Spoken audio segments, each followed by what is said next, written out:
So the day after we made the promises to the Wantakian people, made it official that we were coming, our wives left us and we stayed.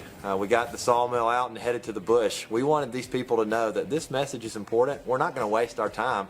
The same way we're going to learn their language, we're going to work hard. We sweat, we bleed just like they do. Hey, so we are way deep into the bush here, and we're finding trees for the post for our house, and we've gone a long way. We finally found one, and everybody's happy. They're clearing the space. My man Jan Peter right here is about to knock it down for us. Take a look.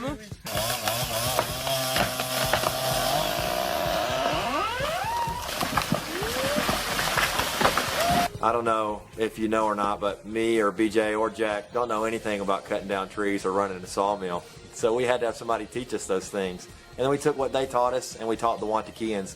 One day we shut the machine off and we told a huge crowd that was standing around, guys, this sawmill and these chainsaws are just a picture of what we came here to do.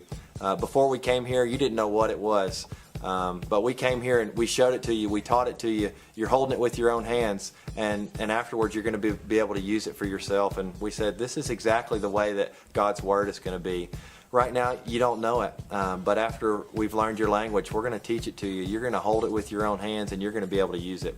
It felt like we would never end the sawmill job, but finally on that last day we cut the last piece of timber. And we turned the machine off and we started taking it apart. And I just wanted to throw a huge party. It was the best feeling in the whole world. We were actually finally ready to start building our houses. And while we were modeling hard work, we wanted to be looking around and noticing, well, who are the faithful men here in Wantakia? Who are the guys who are going with us to the bush day after day? Who are the guys who are wanting to learn these new skills and pass on that knowledge to other people? So the whole process, it was a lot of hard work, but it was so worth it, and there were so many faithful men that stood out to us that we thought, man, these could be future leaders in the Wantakian church.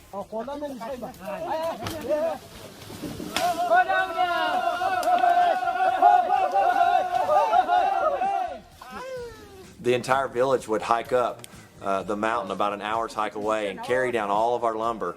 Man, they dug away the ground that our houses sit on, and man, they were actually moving mountains. There's a whole network of missionaries here in Papua New Guinea whose sole job is to help us church planters in the bush stay in the bush. And we got so much help from some of these guys with our houses. I've never built a house. Jeremy's never built a house. BJ's never built a house. And we're trying to do that out in the middle of the jungle. How are we going to do that? I was so worried before we moved over here. And there were some guys who drew up our house plans for us, came in and helped us set the posts. It was incredible. We couldn't have done this job without them. This is what happens to our pilots when they shut down the helicopter.